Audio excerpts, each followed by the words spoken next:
আসসালামু আলাইকুম। এই যে আমরা একটা 7.5 কিলোওয়াট মোটর রিওয়ার্ডিং করছি ইনকয়েলে সেট। এই যে আপনার এটা হলো 20 নাম্বার গেজের তার।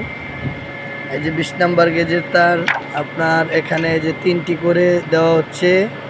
এই যে ফর্মার মধ্যে আমরা কয়েল করতেছি।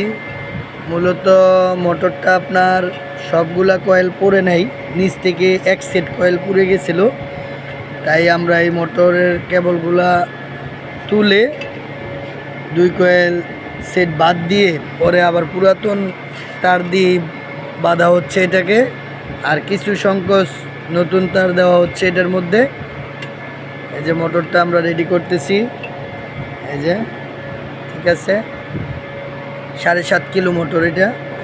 এই যে দেখেন ফর্মা দিয়ে আমরা কয়েল করতেছি, ঠিক আছে। এই যে সুন্দর 7.5 কিলোওয়াট মোটর, এটা চালানোর সময় আপনাদের দেখাবো।